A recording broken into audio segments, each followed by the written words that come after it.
Hello, Legacy, and all our guests.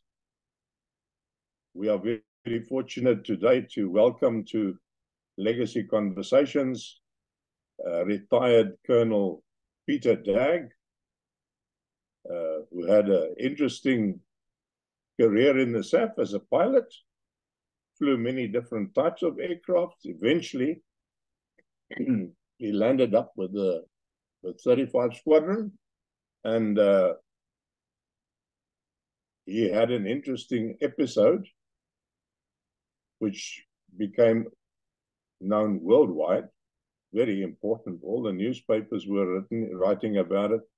Nevertheless, we have Peter Dagg with us, and we would like to welcome Peter Dagg and thank him for joining us and spending time giving us a piece of his history and his service in the SAF and all the interesting things that happened to him and his career after the SAF when he retired. So there we are. Welcome, Peter, and over to you. Okay. Well, I was born in the 7th of September 1943. My old man came back. He was in the war. He came back on leave and he married my mom. And I was definitely a Christmas baby. So I arrived in September and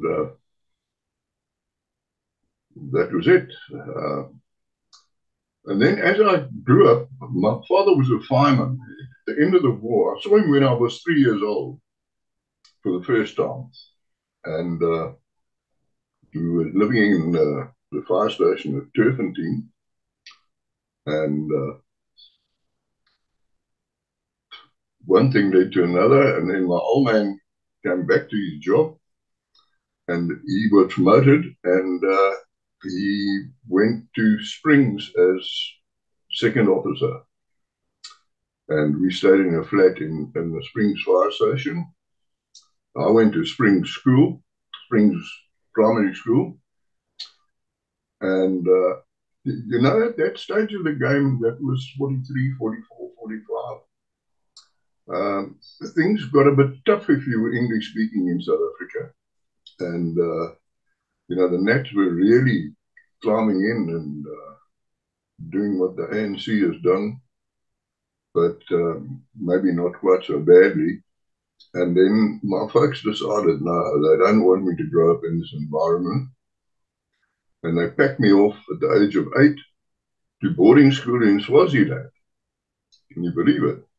Yeah. And I went to a school called St. Mark's School. And I was there from standard 2 until standard 7. Now, what happened in the interim was that my old man decided that he'd had enough of the fire force and he bailed out. And he got a job with General Motors in Port Elizabeth. And, you know, logistically, it was just too far for him to travel. For me to travel. It took me 3 days to get to school and 3 days to get home. So I could never come home for a half term. And it was a 3-term school. So you had a half term, which I could never enjoy. And that was it.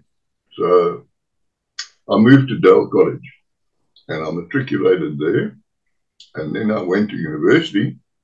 I went to Rhodes and I did a BSc, and at the end of the BSc, I didn't want to study further, so I was called up for my national service, and unfortunately, I was posted to the gymnasium, Air Force Gymnasium in Port Elizabeth, up in Pretoria, sorry, and I was hanging around there doing my basics, and somebody said, "Who wants to become a pilot?" And I thought to myself, hell, man, you know, I'm going to spend 2 years in the outfit.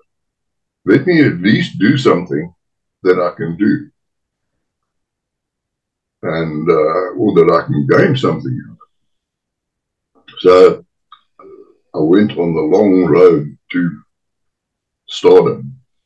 And let me tell you, out of 800 applicants, I think they chose that there were 125 of us that went before the selection board, and they selected 75. So you can imagine it's a long journey. Okay. Anyway, I just kept passing all the medicals. I couldn't believe it. And I was on an officer's course anyway. So if I'd failed the flying medical, then at least I would have become an officer because of my degree. But anyway, so eventually I passed all the medicals. Now came the selection board, and let me tell you, my Afrikaans, I thought Trappe van Vergelijking was a staircase, but anyway, that doesn't matter. So it just goes to show how good my Afrikaans was. Anyway, there was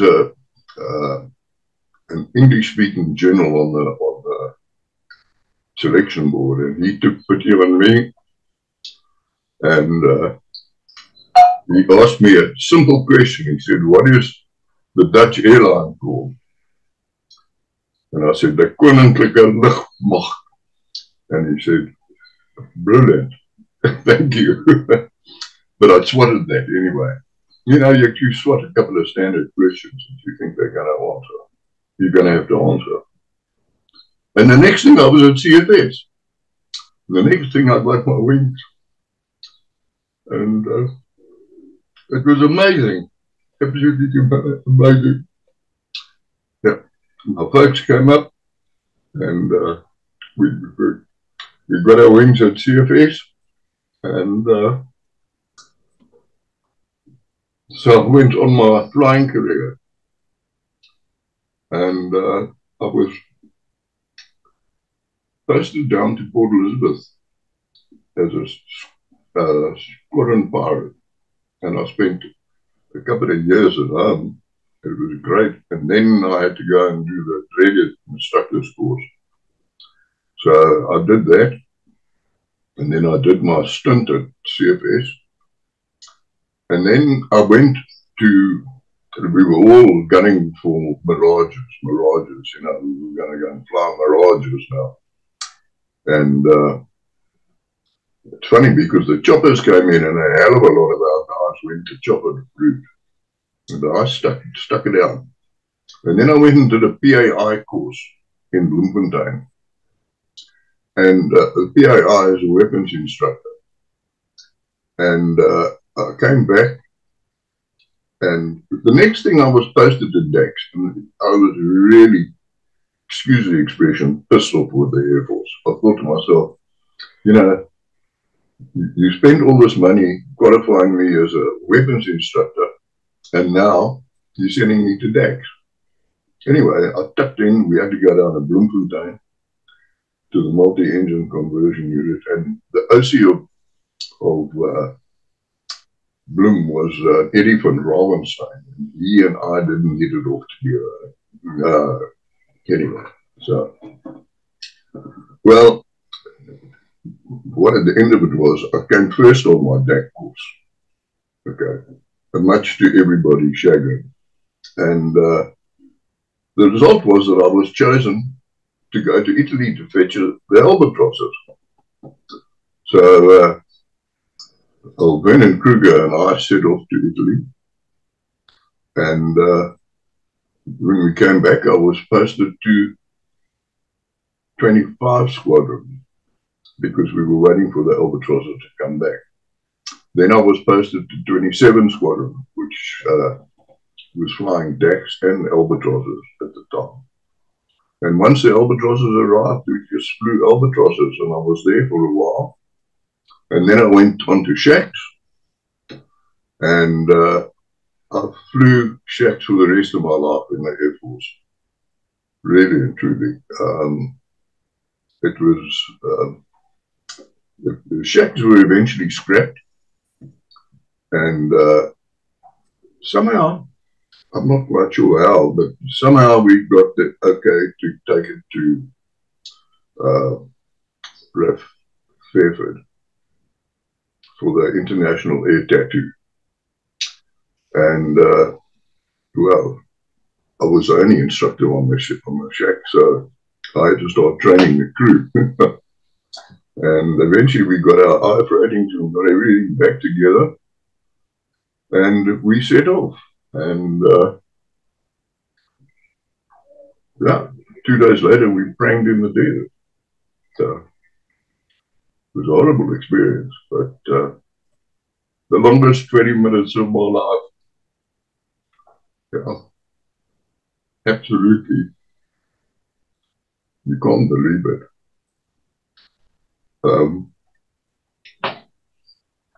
Anyway, on the other side, my wife and a lot of, well, she wasn't my wife, she was my girlfriend then.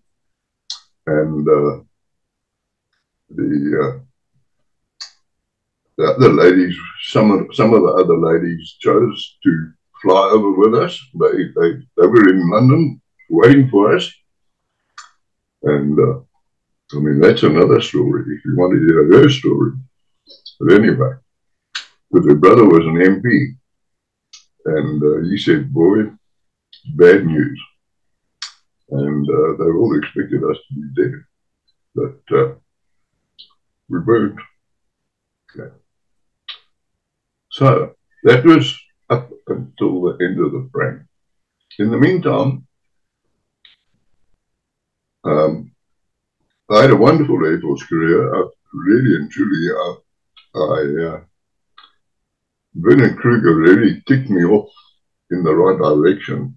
And yeah, he was a nice guy, and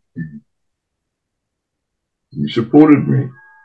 And I spent a long time at 35 and then at 27. And then I went to the Maritime Operational Training Unit, which was the MOTU. And I spent about 4 or 5 years there. And eventually I went to the bush. I've always wanted to be a farmer, but I never ever had money. The only way you could make money was to do something. So I said to my old man, lend me some money, man. He said, okay. So I bought a farm in a Manus area in the Yamalan Valley. It was a small farm, 100 acres, but it was big enough for me. And I call it my FBBP. I won't tell you what the F stands for, but the B stands for Big Brass Lace Bag. So it was quite simple. Anyway, and now I had to pay the old man back. And the only way I could do it was literally by doing bush service. So I applied for everything, and eventually I got a flying job first, and then I got an OC job at Mapacha Air Base, and I spent a year there, and that was the greatest year of my life, really and truly. And I managed to, with my danger money and everything, I managed to repay that loan in two and a half years. So the farm was mine. The big brass lace bed was mine. But there was nothing. It was just a dam on it, that's all. And slowly but surely, I built a shed, and then I acquired a tractor, and I acquired this and that and the next thing. And then I used to sleep in a tent, but you know, the wind can whistle through that valley sometimes. But and my tent got blown away, and eventually I bought a caravan, and my house took forever to build because I was doing it all myself. And eventually I got it sorted out. And I farmed literally for 25 years. And I developed that place into a little gold mine, I promise you. And eventually somebody made me an offer I couldn't refuse. And I said, yeah, well, okay.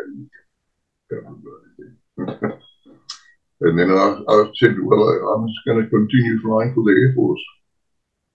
And in 98, I turned 65 and they kicked me out. Just as simple as that. And that's the story of my life, really. Yeah. And as a matter of interest, I grew pears on the farm. Only pears, different varieties. And I did very well. Can't complain. No. Yeah. So that's the story of my life. Okay, very interesting, Peter. Can I ask you a few questions? Yeah, with pleasure. Just something to get the ball rolling here. Oh, Vernon Kruger, he was with me in 17 Squadron as well. He flew choppers, I think. Oh, he was flying choppers, yeah. Yeah, he was flying. Yeah, I think they got the Wasps first. Yeah, no, he was flying Sikorsky 55. No, it was the S-51 or something. No, S-51, the very first chopper. Now, interestingly enough, there was a guy, I don't know if you remember the name, Clive Morgan. He was also a chopper pilot. He was, you know, S-50, the S-51, the number was A1. And somehow they damaged one of the blades. And as you probably know, you can't change one blade on a helicopter. You must change the set, because in the factory they pair them and they balance them. So it's just 3 blades in a set. So A1 was standing in number 1 hangar for years without blades, and then somebody found a set of blades for it, and the Air Force bought them immediately, got them down to Oysterplaat, and we got stuck in, and we fitted the blades and ran the test run and tracked the blades and set them up, everything. All that needed to happen now was that A1 had to be test flown. The only guy that had a rating for the S-51 to test fly it was Clive Morgan. So they got him. He was still a lieutenant by then, but he was about in his mid-40s. Was quite. I never asked the question, but why was he still a lieutenant there by then? Nevertheless, he chose me. I flew Alouettes with him. And he chose me to be the engineer, and we took A1. We pushed it out the hangar and started it up and did all the tests that you had to do, all the ground tests and power tests and so on. And then we started to taxi onto the apron. But the southeaster was blowing like hell. And you know what Oysterplaat is like between the hangars. You know? The wind comes through those tunnels. And when we passed the last hangar, the southeaster gave us a bit of a gust, and we fell onto the left-hand side of the chopper. We smashed those 3 blades up. The bloody wind turned us over. Nevertheless, Peter, tell us more about the approach. What was the idea of flying this Pelican 162 to England? Take us through the motions when you realized that you're going to lose 2 engines, and what were the conditions, the flying conditions then? Was it during the day or at night? Did you have any sort of visibility? Because the shacks weren't really equipped. The instruments weren't equipped for low flying at night. Am I right? Yeah.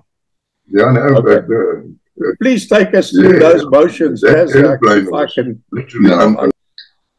The last time that I saw any light was flying over Bamako. And I looked down and I said to everybody, there you go. I said, there is the mighty Niger River. And you can understand now why it's so important to this area. And then it got dark. And it got completely dark.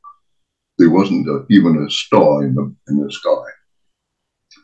And we were bumbling along and the shack was okay. And then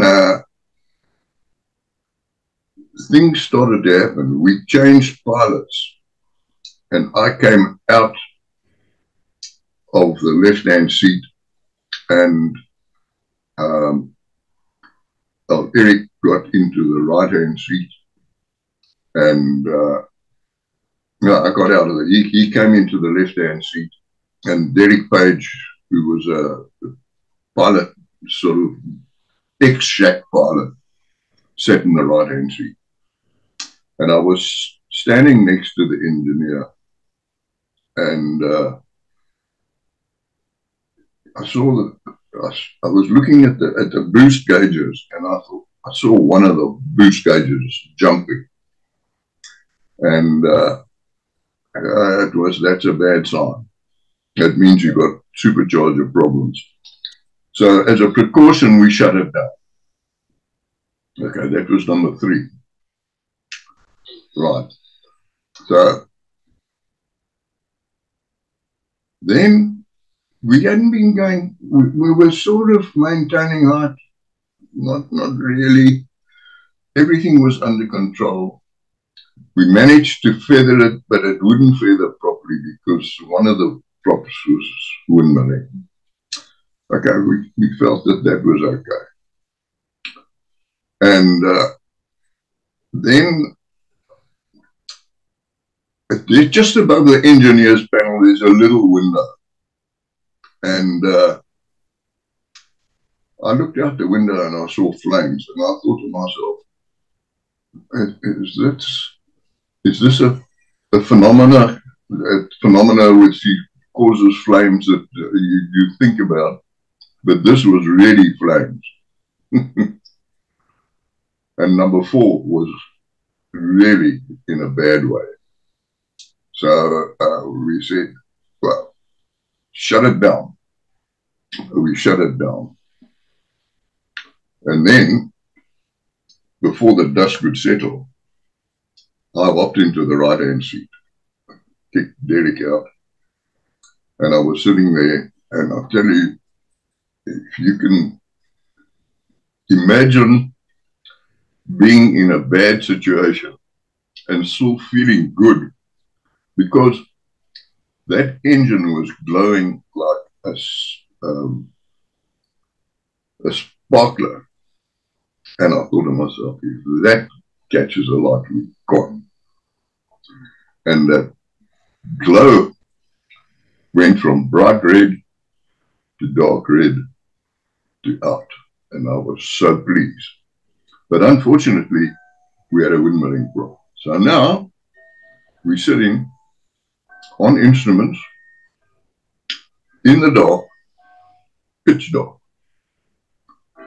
And we've got 2 engines going hell for leather on the left-hand side and the 2 windmilling props on the right-hand side. Anyway, we battled anything just to get the bloody aeroplane under control. And eventually, we had it under control at about 175 knots. Now, anybody knows that if you're going to do a force lob at 175 knots, the first thing that's going to pass through your mind is your fundamental orifice. Let me tell you that. Okay. So we didn't want that to happen. So now we had time. Fortunately, we were quite high. We were about 4,000 feet. And ground level down there is only about 1,000 feet. So we had a little bit of space. Anyway, we decided to start playing with power and rate of descent. And so eventually, by reducing power and reducing the speed and increasing the rate of descent to about 500 feet a minute, we felt that that might just be okay. So anyway, at this stage of the game, the navigator took his topo map out and he said, listen, we are heading straight for a hill. I suggest you guys turn left or right, whichever way you can, so that we miss it. Anyway, so we turned, and I'm telling you, when we went straight, I remember when we passed the hill, the navigator said, you can go back on course now. He said, we're not going anywhere, boy.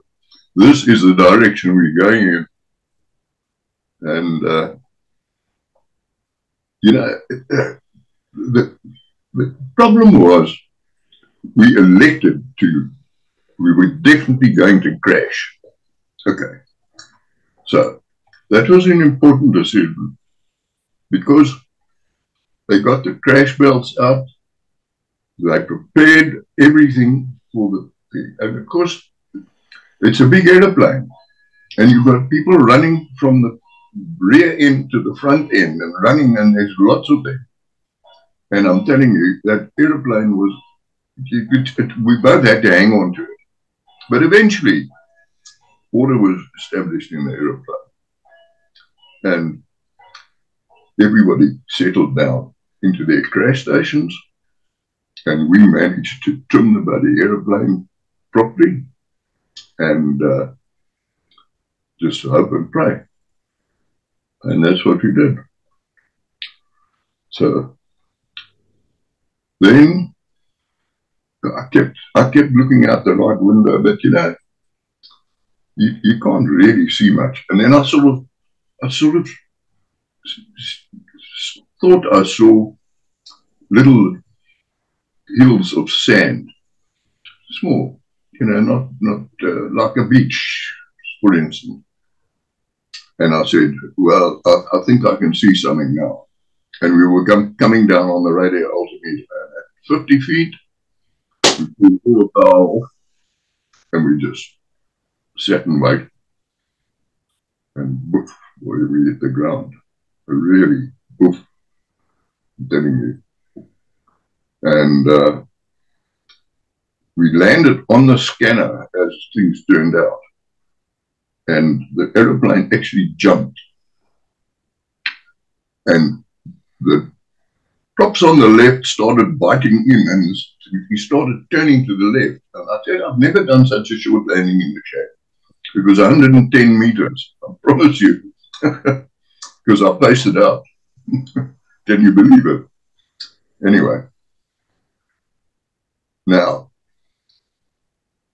when everything stopped, I couldn't see a thing because there was just dust everywhere. Now, my going out, I've got to be first out as co-pilot. I've got to go first out the top hatch, and then the pilot follows me. All right. So I get out the top, and I started walking, and the bloody,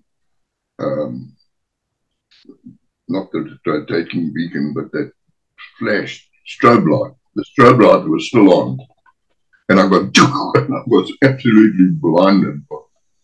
Anyway, I was waiting because the engineer, when he goes out, he disconnects the batteries. That's his standard operating procedure. And I heard people clattering and clumping and groaning and I don't know where Eric went. He just disappeared. And I thought, and the smell of avgas was just everywhere, let me tell you. And I thought to myself, you know, if we on the wheels, which we probably not, but you know, there's no point in panicking now. Wait until you get a bit of night vision, and maybe, you know, it's a high aeroplane. I mean, it's probably 20 feet or 30 feet that you're going to fall if you fall off this thing.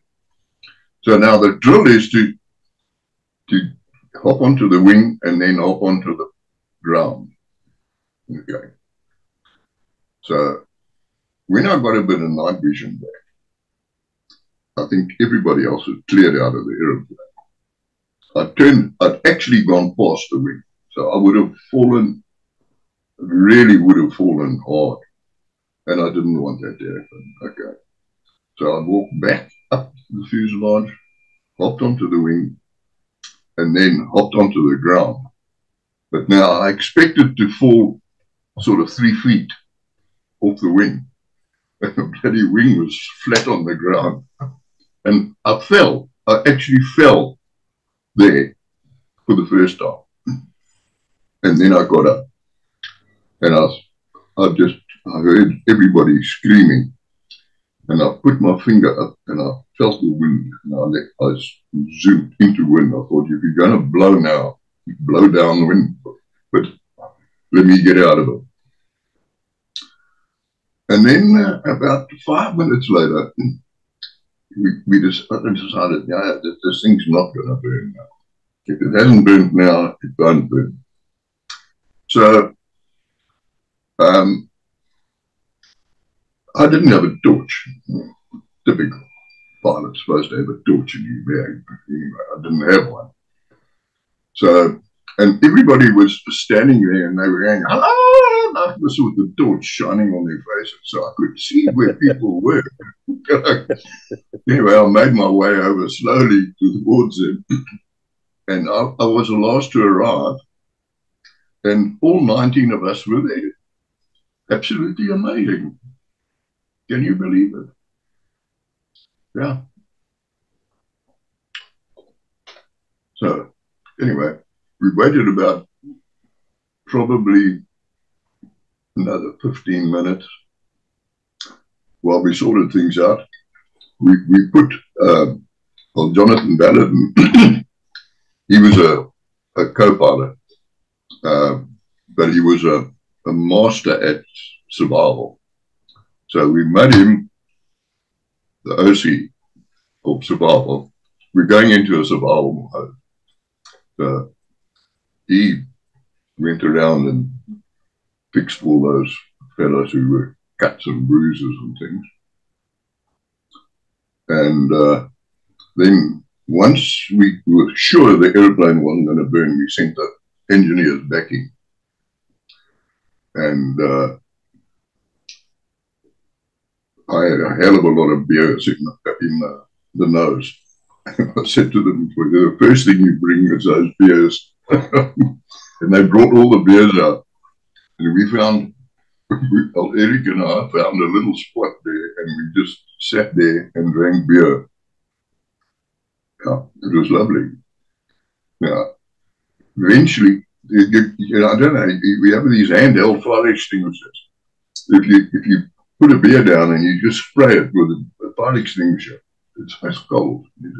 And you ice cold beer in the desert. Yeah.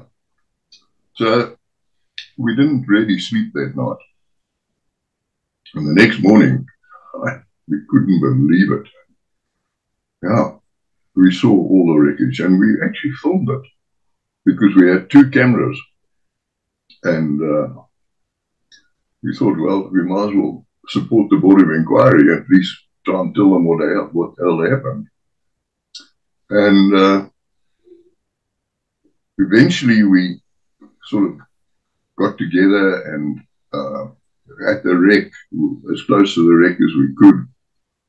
And then we had lots of dinghies and things, so we brought them out and blew them up, and we used them for seating accommodation. It would be nice and comfortable. And of course, we had plenty of beer. So, and I'll never forget when the United Nations found us. We'll put it this way. We sent our Mayday out just before we hit the ground. We must have hit the ground at 20 to 2 in the morning. And it must have been about 7 o'clock in the morning. The first search aeroplane flew over. And he'd been flying from Dakar, which is in Senegal. And he'd been flying for 3.5 hours. So you can imagine how quickly the emergency services work. If you get a Mayday up, the chances of survival are good. But if you don't, you're in trouble. Anyway, so that was the story.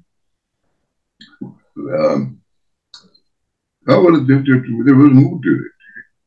Eventually, this Yank pitches up in his Huey, and he says, he lands and he comes here and he says, yeah, I'm expected to find a catastrophe. And oh, everybody's just having a party. I thought, unbelievable.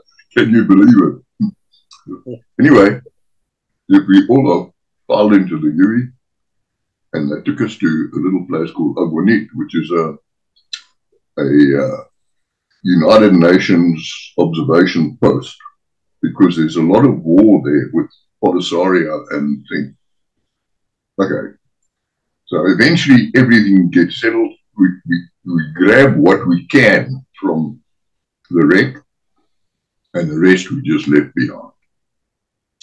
So I had a suitcase with a case of scotch in it, and fortunately I didn't. I was going to get engaged in Scotland, and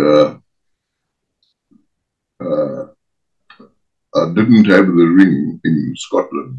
I kept it in my pocket, fortunately, so because everything in the pannier underneath in the Bombay I couldn't get to because it was flat. So yeah, so we get to Aguanit, and the next thing we hand it over to the Polisario, prisoners of war. Can you believe it? Yeah, and the United Nations said that they've got to do this, and I must say the Polisario were quite good to us. And then the next day they picked us up and they flew us right into the desert.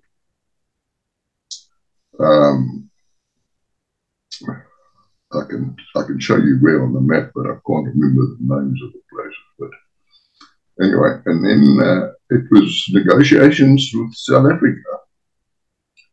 And thank God for Nelson Mandela, because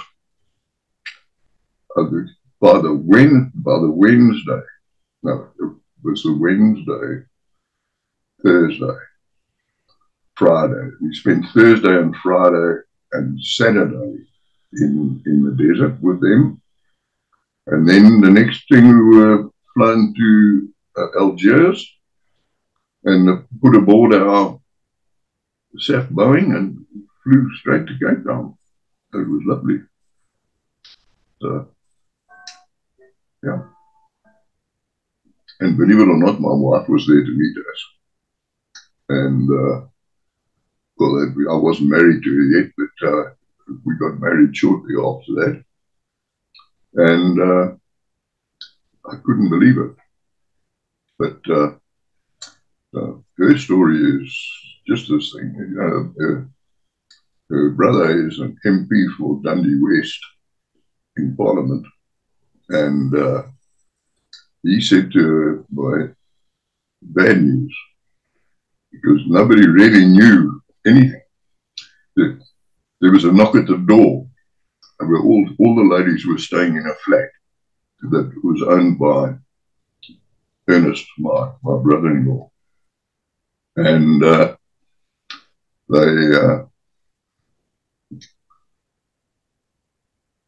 they say that at about 7:30 in the morning, there was a knock on the door.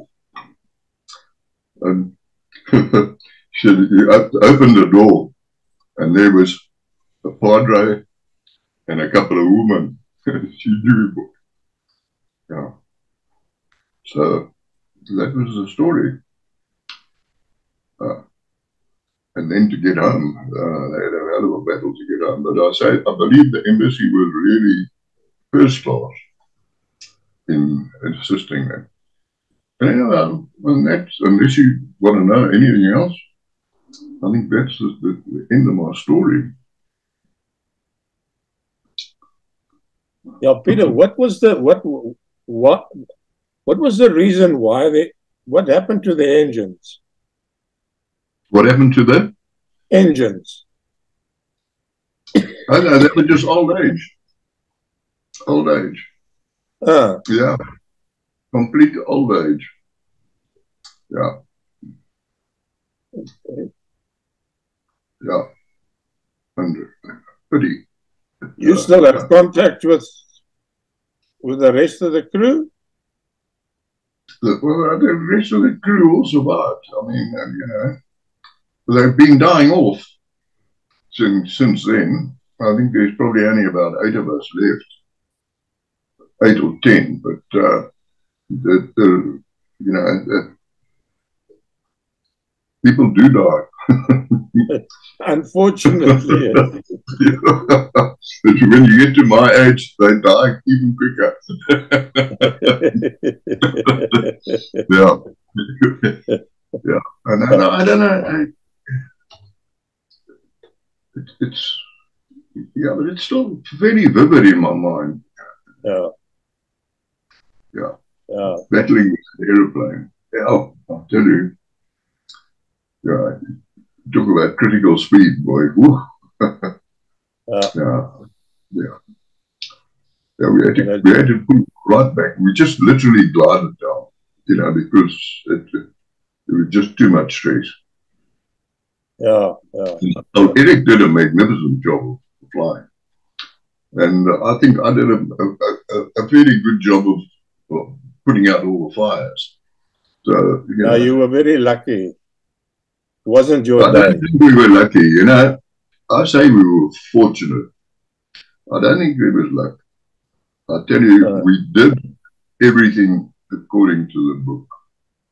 And the book does work. Yeah. Yeah. We made the correct decisions. We made them timeously. We gave everything a chance. Now, you talk about Al Rossovitson's thing. That was an absolute breach of orders. Yeah. Rossovitson was briefed to go via Robben Island, via Cape Point to Port Elizabeth. And he was late. And he elected to go via Solari's Pass. And that was mistake number 1. Yeah. From then on. And that's why they searched after sea. They couldn't believe that he went in straight off the tackle. Yeah. Yeah, I remember we searched. The chopper searched all around. Some people even went north, up the west coast. I know. And all along the seashore. No, the reason they found the aeroplane was because nobody had checked the tapes in the tower. Yeah. And I know there was a pal of mine was actually an ATC at the time. His name was Horst Carter. You might have known him. Yeah. Yes, I knew him. Yeah. Yeah. Horst Carter. He was quite a senior fellow. And he was an ATC. And he was on duty in the tower when that thing. And they checked the tapes. And they picked up a mayday within 5 minutes. And they knew they were in the wrong spot. Yeah. And the Northwester was really thumping it that day. Yeah. So, yes, it was. Yeah, he was in amongst the mountains before he realized it. absolutely. And the problem was he picked up icing on his tail. Yeah, and the shack doesn't, that's one thing it doesn't like is icing. Yeah, we had a nickname for the shacks. So he must have gone in head first. Yeah, we call the shack 10,000 rivets in transformation. But you know, as an apprentice, I worked on those Rolls-Royce engines at 1 head depot. Yeah. It takes you forever to assemble an engine, those Rolls-Royce. Yeah. It's got so many special tools. And you would think that these things are magnificent. And you know, Peter, I cannot remember one single day when a shack took off, flying from Oysterplaat to DF Milan, fuel up there, and then onto the coastline. I can't remember one shack returning with 4 engines running. There's always a problem. Yeah, but at least it returned. Yes, yeah. Yeah. There's always half the shacks were always standing US waiting for spares. You couldn't relax for a second in that aeroplane. Yeah. Everybody. Yeah. Yeah. I know. Well, whereabouts do you live now, Peter? I live in Hermanus. A little on Hermanus. Yeah. Yes, I farmed in the valley here. And then I moved to Hermanus. Oh, and now I've moved to the Yamerlin Island estate, which is a gated estate. And yeah, feel quite safe here. Okay. Okay. You know, now, Peter, we would like to thank you very much for your contribution. Yeah. I'm going to come back to you. We're going to stop recording now, but I'll still speak to you. And on behalf of Legacy, thank you very much. Okay. And we'll put this on internet for posterity. Okay. Okay. Thank you very much. Thank you, Peter. Okay, bye. Thank you. Bye.